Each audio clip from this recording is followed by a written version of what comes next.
Shanghai.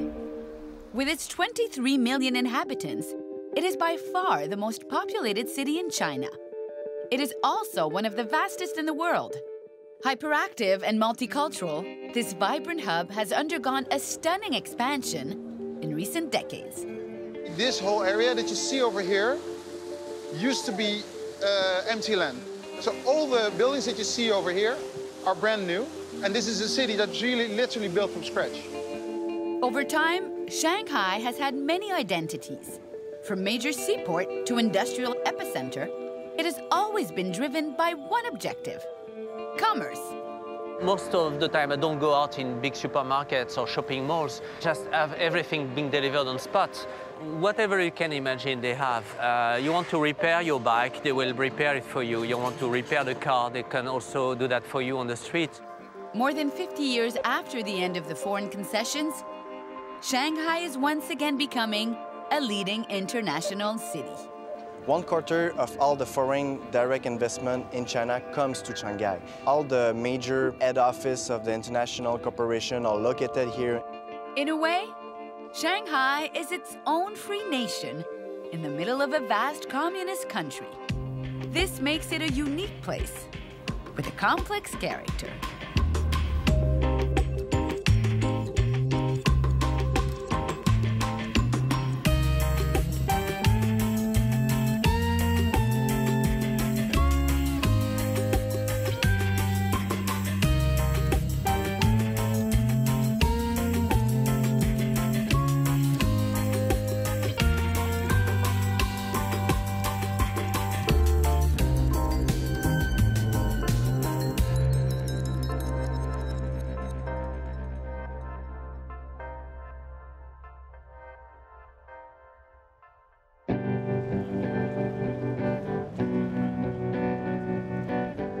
Since Shanghai occupies both banks of the Huangpu River, close to the mouth of the Yangtze, its evolution has been fundamentally linked to water.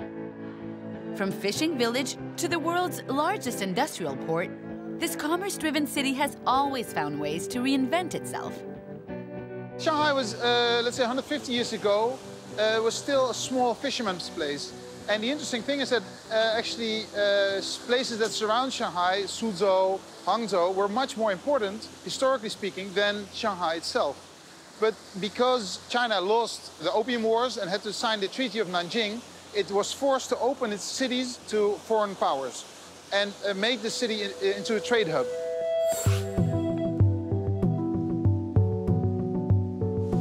Development then went into two waves. So the first wave was, let's say, end of the 19th and the beginning of the 20th century, where Shanghai really transformed from this small fisherman's village into a world city, really into one of the most important cities in the world. Then after 49, when the People's Republic of China was established, basically this whole growth came to a slowdown, came to a stop. And basically Shanghai was punished for being the so Western-oriented city that it became. And until the early 80s, nothing really happened in Shanghai. So for more than 30 years, growth completely stopped in this city. And only after the opening up policies of Deng Xiaoping in 1978, the city was able to re-establish itself.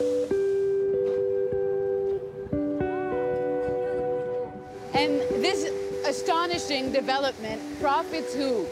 First of all, it profits the government, because if you can show to the outside world that you're able to pull this off, then you are able to establish yourself or to position yourself as quite a modern country, of course. And that is one of the big agendas behind this thing, to show the outside world we are a big country, we are a great nation, and we're able to do this.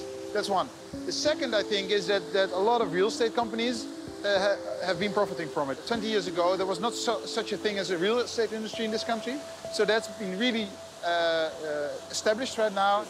So both in, let's say, the physical way and in the financial way, they have been profiting from it. How is the city divided today?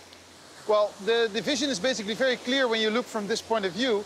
On this side, we have Puxi, the western side of the river, and this is Pudong, which literally means the east side of the river. Puxi is where the old town lies, where the city historically has been developed over time.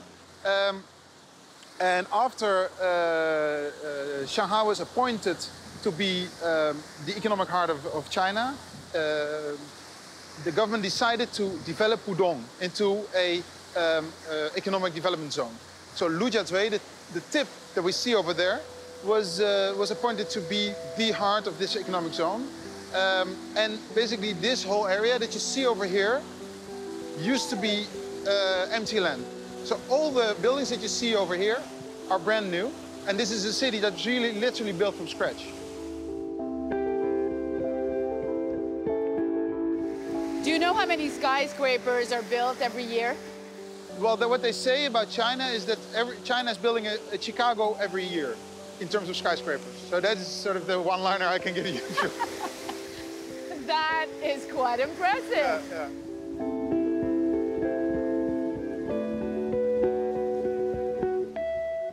This divide between an old city and a new city that is so harsh is, well, there's a few cities that have that, I think. But what's also interesting is that you see here the very icon of the colonials taking over the city of Shanghai in the 20s and the 30s, the Bund, which has been redeveloped in the early 2000s. And we see the skyline of Lujiazui, the modernization project of the Chinese government here in Shanghai. And the irony is, of course, that people who appreciate this new project are with their backs towards the Bund looking at that new area. So in that sense, it's really a move from the old century to the new one, or from the old era to the new one. Yeah.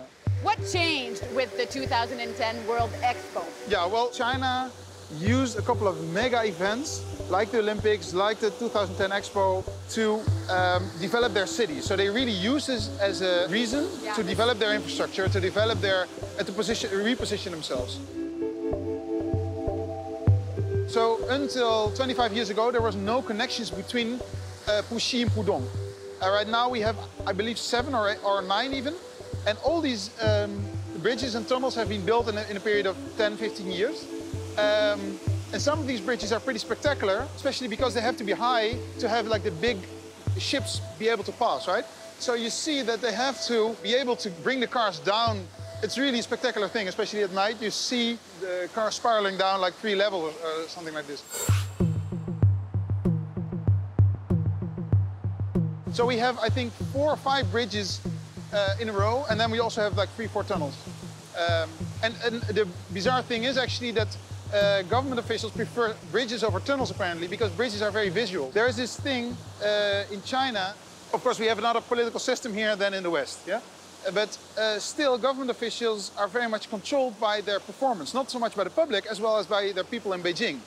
So every now and then, people from Beijing will come down to other cities to check upon the work that's being done. And of course, to show a bridge to your boss is a very good thing. What did it change in the planning of the city?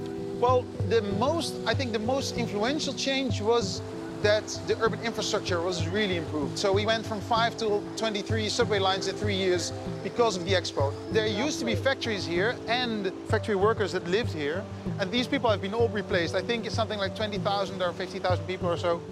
Part of it is also this. So this is the other side of the Expo. So it all started with the chimney over there. It's an old electricity station, which is now turned into an art museum. Then all this area was all Expo. So it was gigantic. Of course, the China pavilion, the red one we see at the back, and then the Saudi Arabia pavilion is still standing. And there's some of the bigger buildings, like the big one here, and this event space that is now turned into a sort of arena. Oh, there you go. I'm as tall as you are, almost.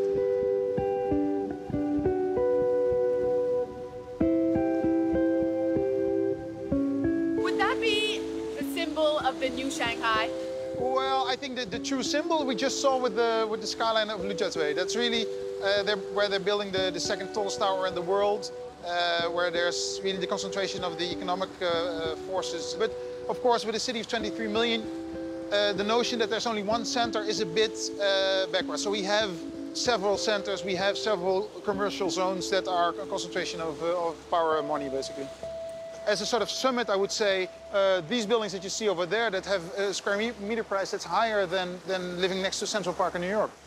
Some of them were empty for years. So Right now, these buildings are filling up, but there have been apartment buildings that have been vacant for several periods. Apparently, if you leave Shanghai for 2 weeks and come back, the city changed. Yeah, absolutely. Yeah. So just before the expo, that change was really strongly. Like your favorite restaurant would disappear overnight, or people would, well, basically put a new road through a residential block. Like I literally was once in a taxi arriving at a crossing, and there was a new road, and we never saw it before. Neither me nor the taxi driver. So we were both surprised about the fact that the city really took another shape.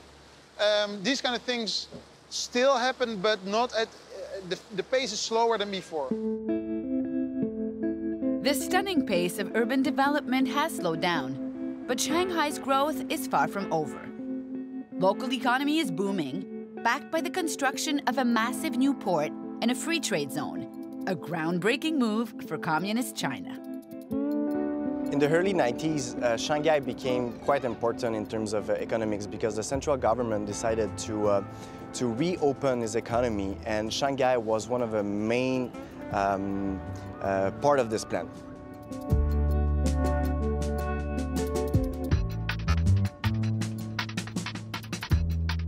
They decided to build an entire new port, a seaport, 32 kilometers away from the shore. They construct an island of 4 square kilometers, and it's linked with the continent with a bridge of 32 kilometers. This port is quite amazing because there you can find all the products that you're using at your home probably have been transited by this port. Last year, in 2012, they exchanged more than 32 million containers plus 700 million of tons of goods. So it's by far the biggest and the busiest port around the world. It's the only port in China which is a bonded area. So there is no tax regarding all the goods that you import into China. So it makes a really special place to import and exchange some goods.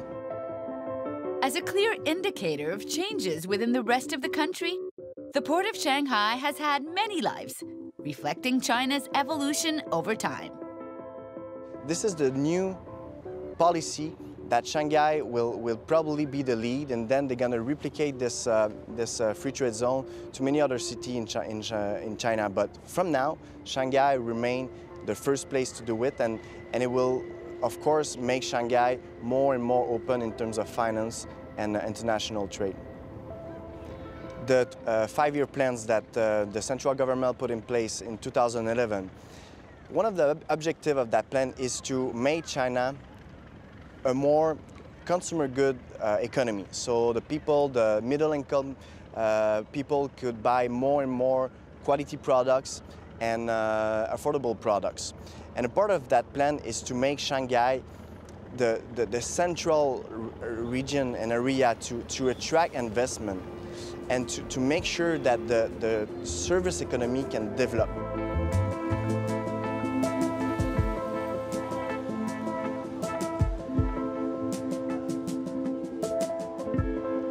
One quarter of all the foreign direct investment in China comes to Shanghai. So it's really important. All the major head office of the international corporation are located here in Shanghai. There is also a lot of state-owned enterprises as well here located in Shanghai. So it attracts this collaboration with the rest of the world. And all the banking system, the financial system is really well developed in Pudong, Lujiazui. So Shanghai remains a really important place in terms of finance. With all the new policy that have been put in place by the central government, with this the new port becoming quite important for its economy, the financial sector was going to boom quite rapidly. Shanghai is retaking that place in the world.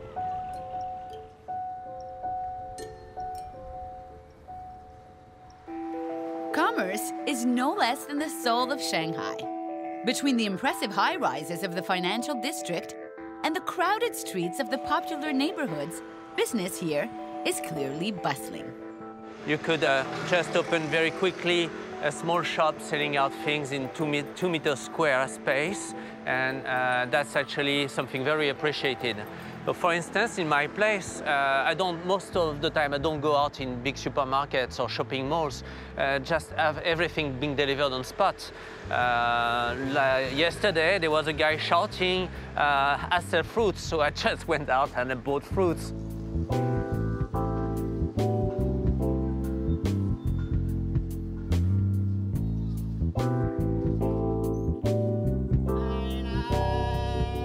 About the different types of street businesses, you have all sorts of different people selling different things?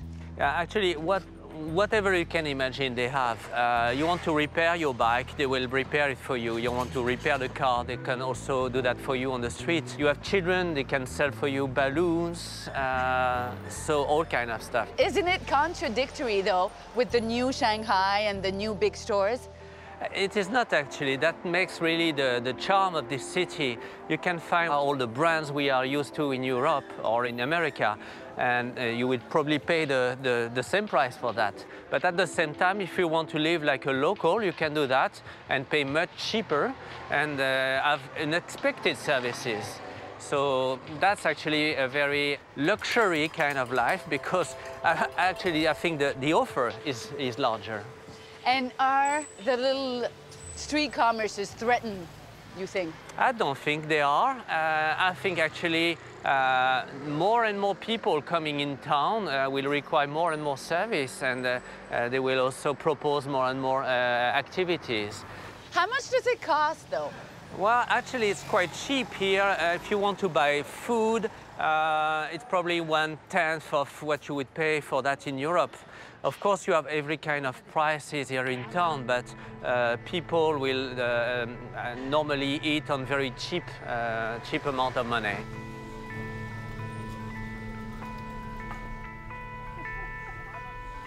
Some of the people will come later or after, just collecting other stuff.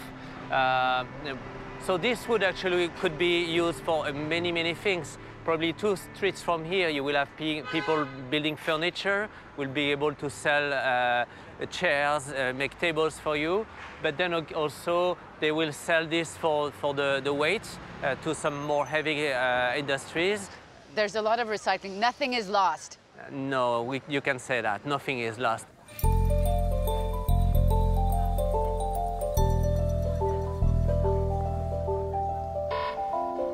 The daily consumption here is between the stores that have a fixed address and the street businesses. Yeah, that actually, those two kind of business, they will coexist with no problem. You can either buy from a local shop, probably people be settled in town for quite a while. I mean, the stores selling fruits, or the restaurant, the small restaurant. And then you have all these moving carts around. They are more probably people coming from outside. Could be fresh migrants or just people living in the suburbs, just going to make business in town. Chinese people have always done that in the past. It's been for 4,500 years here in Shanghai that you have people selling all this stuff. And we are in the country of commerce, so that's definitely something honorable to do that.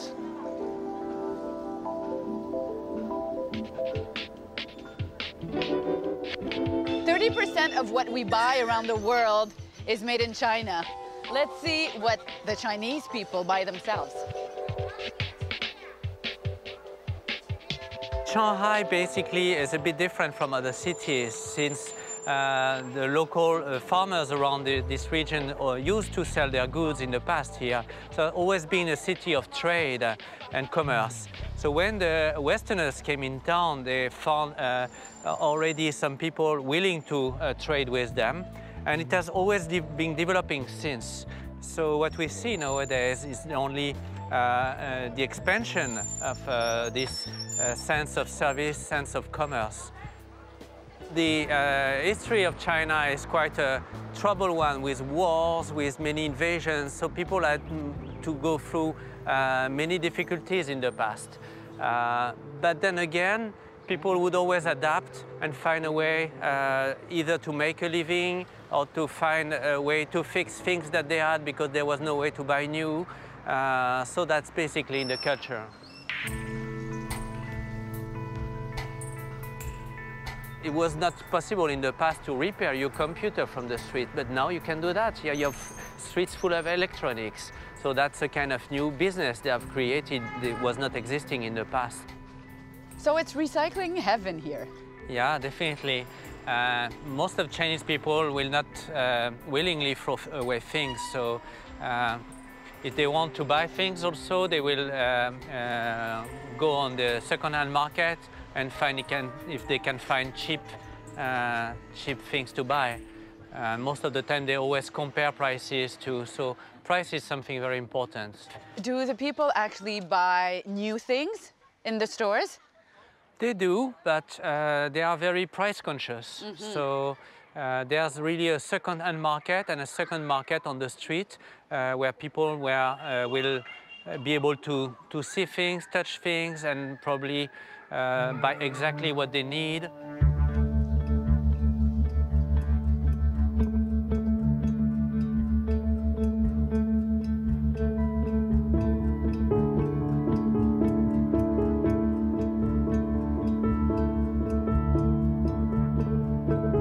Shanghai's dynamic business culture has always attracted people from everywhere. And the city's prosperity illustrates its success. Those who have passed through have left a mark on the cultural and architectural footprint, creating a city that stands out from the rest of the country. The British brought lots of words with them from India to China, and Bund is a Hindi word. It means the embankment of a river. So the area where the British first set up their residences and their warehouses and the piers for their ships is called the Bund.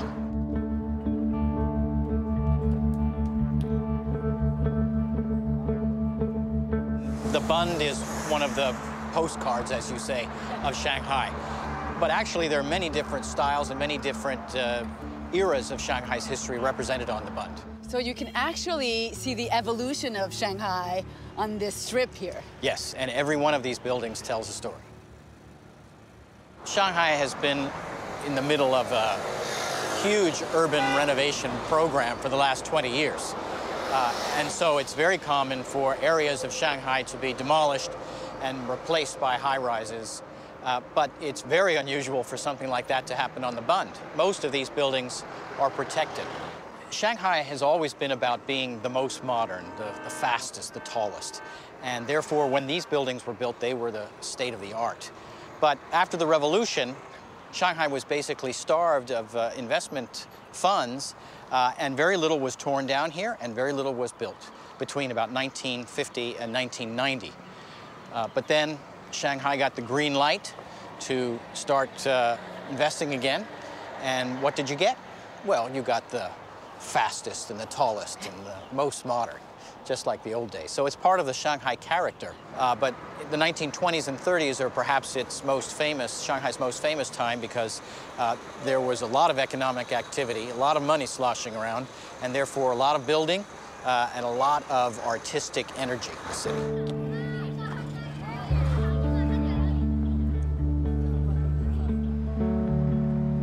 Just in the first couple of buildings, we have British, American, French, Japanese, German, and even Middle Eastern. These are some of the most iconic buildings on the Bund. The former Bank of China, actually it's still being used as the Bank of China, but different management. It's the only Bund building that incorporates Chinese elements in its design. You can see the top has got a Chinese-style roof, and those pierced openings on the front are reminiscent of lattice work in traditional Chinese architecture. Is there a lot of money now invested in this preservation? Well, the city invests a lot of money in infrastructure and new construction, but it also has a budget for preservation. And there are Shanghainese who are very much concerned with historic preservation and do their part to try to increase the number of buildings that survive.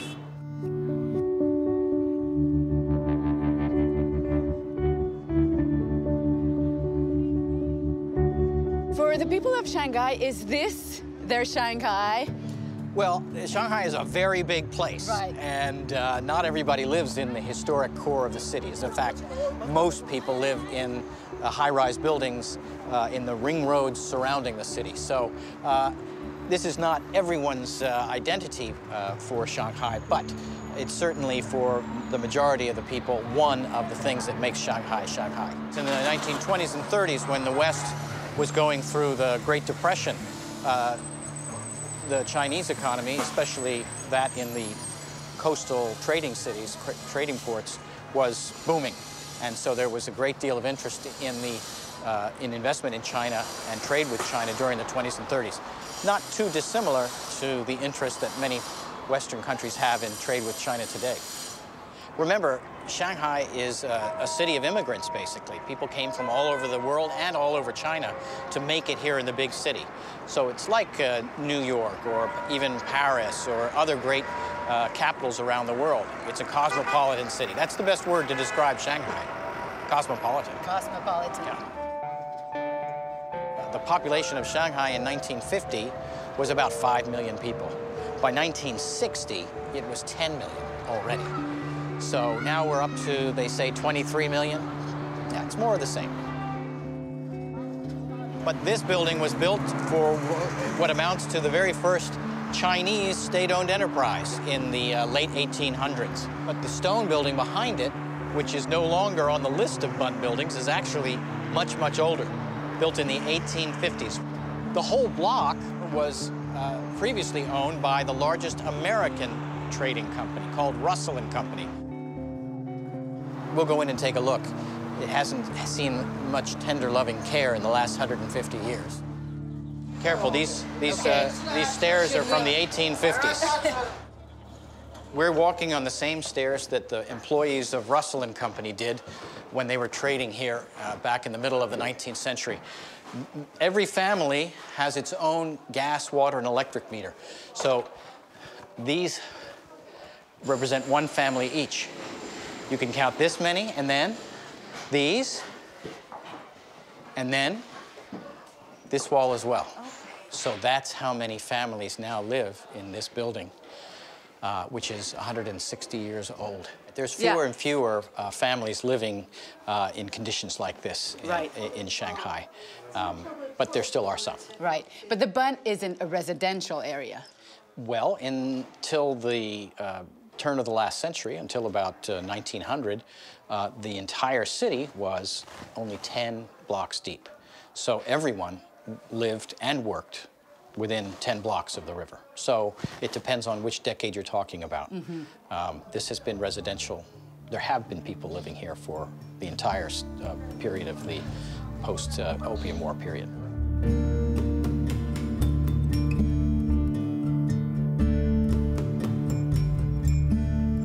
This is the kitchen that's shared by 5 families in this part of the house. And each family has its own gas burner, and each family has its own light bulb, so that if I'm cooking, I'm not running up your electric bill. And if you look up, you can see the original molding. So this was once the Russell & Company's offices and apartments. And would the city do something with this building? Well, I would imagine that in good time, whenever there's money to relocate all these people and do something with this building, yes, it will be renovated. Of course, it's always more expensive to do a historically correct renovation than it is to just tear everything out and build new. So yeah, we have to keep our fingers crossed that when they do get around to renovating this building, that they'll try to preserve some of what's left.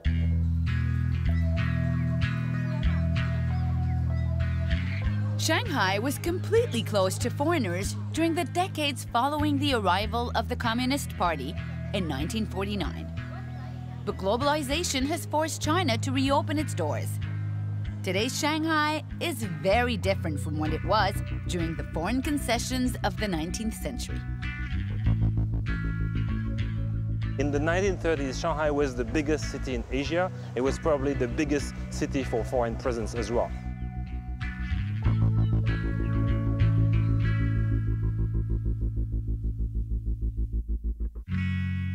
Well, you used to have three parts. The city started on the Bund area, so on the river, and this is where first the British settled.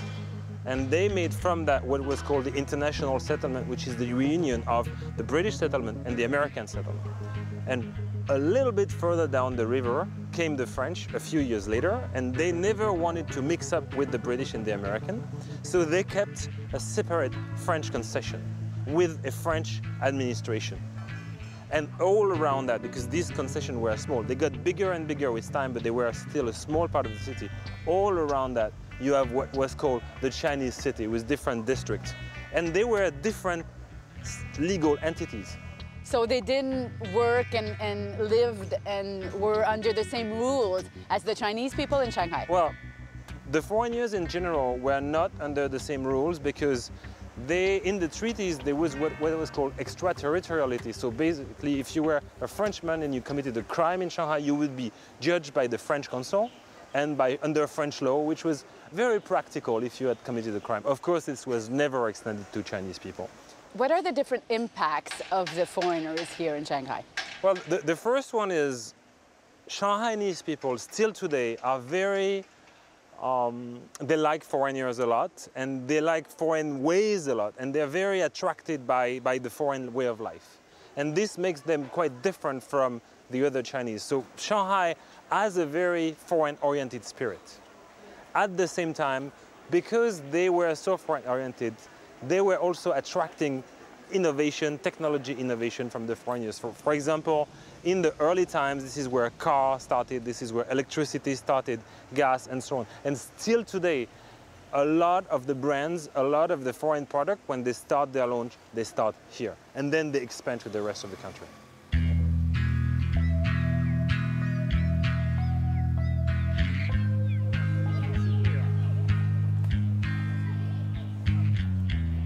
There's a special story with the sycamore trees in Shanghai. Yeah, the sycamore tree, I mean, the original tree was probably brought to France way before foreigners were coming here en masse. But when you had the concession time, the French brought back the sycamore to do just like they had in France, which is line it against the street to give shadows during the summertime. And what happened is that the other foreigners and then the Chinese started to find that it was a really good idea to use them for shadowing. So they started to plant them in other parts of the city. And it is really now the symbol of Shanghai. And if you want to make a place a little bit more like upmarket and higher scale, then basically people do plant sycamore trees in new places where there was never in the previous time. It really kind of created the atmosphere in Shanghai.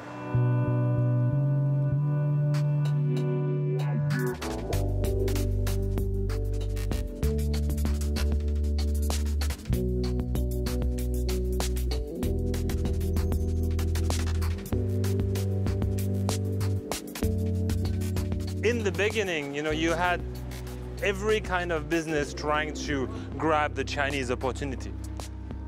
Nowadays, it's a bit different because particularly when you talk about Shanghai, this is closer to a developed country than to a developing one.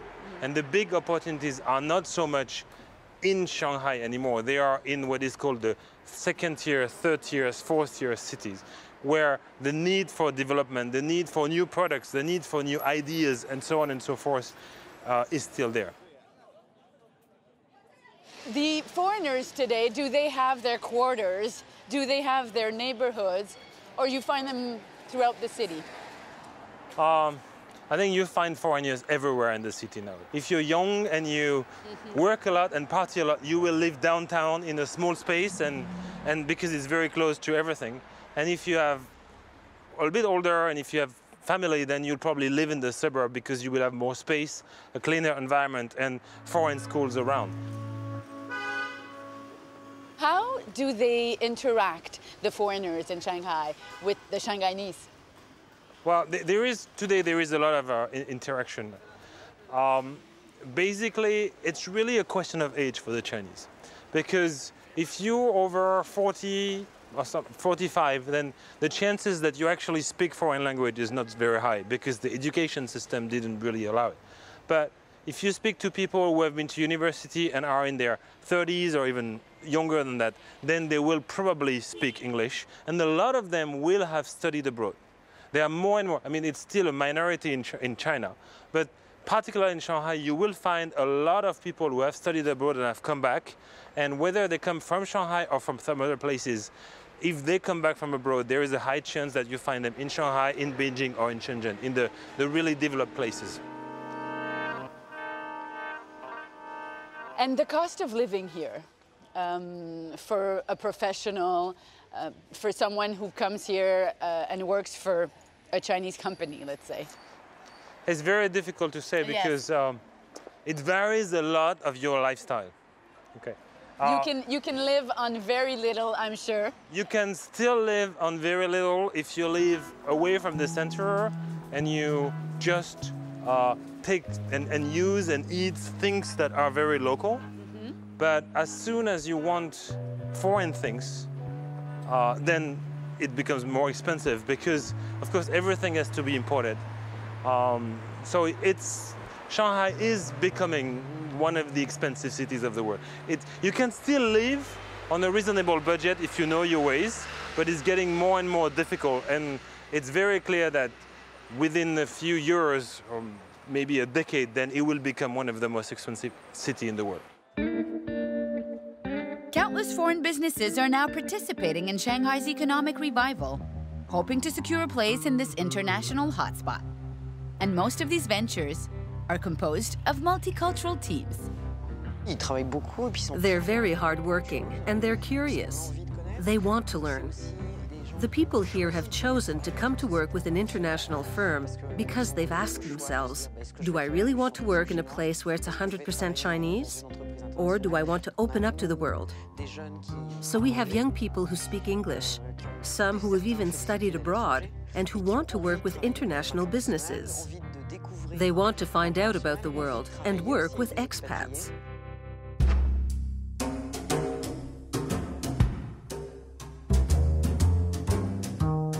Est-ce que vos employés chinois ont beaucoup de revendications? Est-ce qu'ils demandent des choses particulières qui vous ont étonné? The one thing here that surprised me at first was the desire to improve their skills, to move forward and to know what will happen on the short term. What's my next step? Can I get a promotion? What's my next challenge? And at the same time, they're concerned with the long term and with what they'll be in the future. I think this is a typical Chinese thing, managing the very long term while being very diverse in the short term by trying out many different things. There aren't many failures here. I mean, if there are setbacks, like starting a company that doesn't work out, you just pick yourself up, start over, and try something else. No one judges you if you've done something that failed and you've started up something else. So things are very stimulating. People here are very optimistic. New projects and businesses blossom day after day. There's a lively startup business community in Shanghai, and it's really interesting.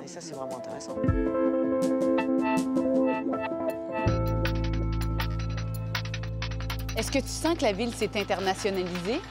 I have friends who have been here for over 15 years, and they tell me that everything has completely changed. Back then, there were very few French people, very few outsiders in general. Things didn't work like this. So to them, it's a complete revolution. I've been here 3 years, and I see more and more young workers and students. Mais en même temps, maintenant, Shanghai, c'est plus comme avant. Il y a peut-être moins de choc culturel qu'à une certaine époque, sûrement. This is a cross between New York and popular China, so you don't really feel the clash. What's different is the general culture, the people, the business relationships with clients. And there's the obvious language issue. This language barrier, even if we all speak English, goes much deeper than just language. It's also a cultural divide, a way of seeing things that's different.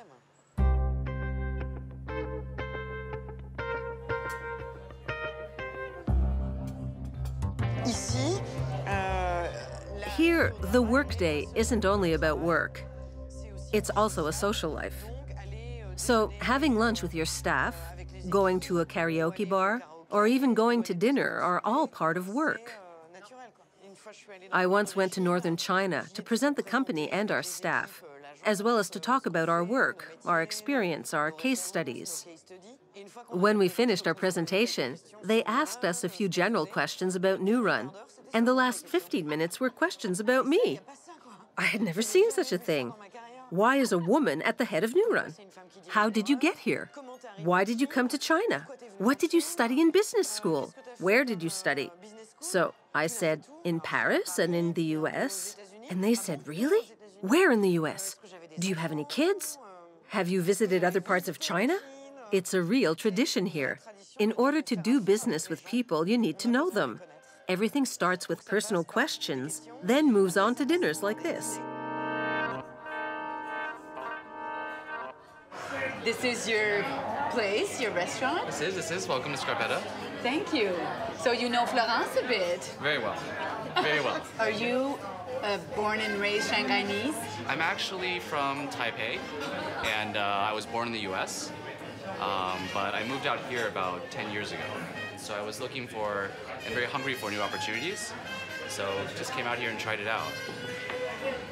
Do you feel that it's the place to be right now? Absolutely. It was the place to be 10 years ago, and even more so now. It's much more livable.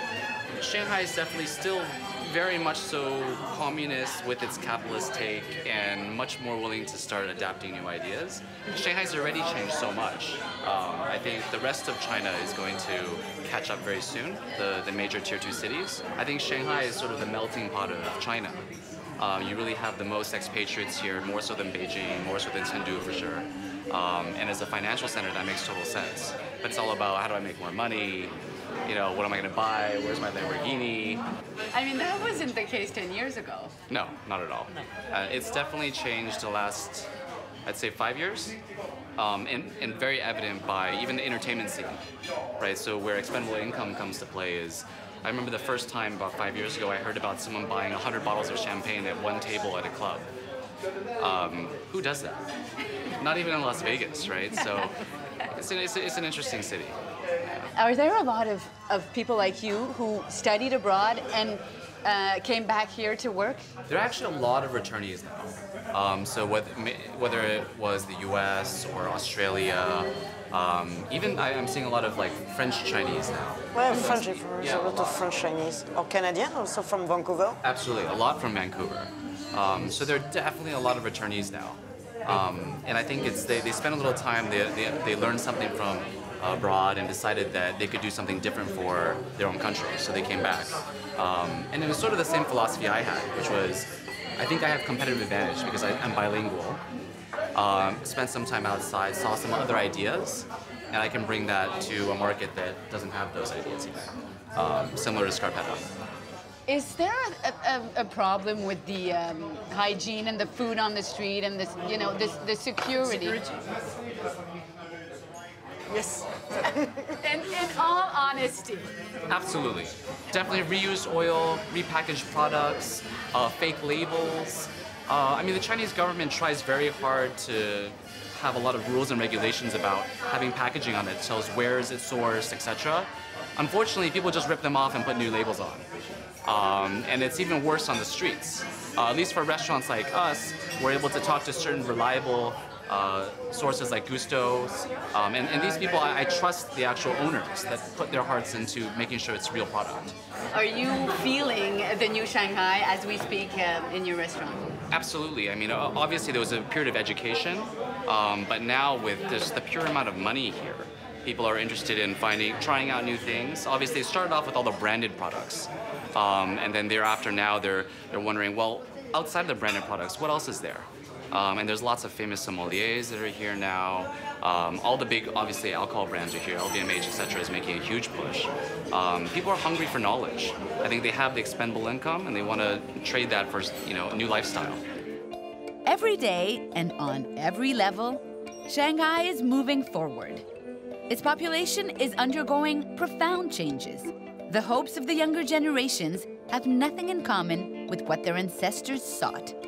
If the face of the city has been completely redefined over the course of a short decade, one can only begin to imagine what the place will become 20 years from now.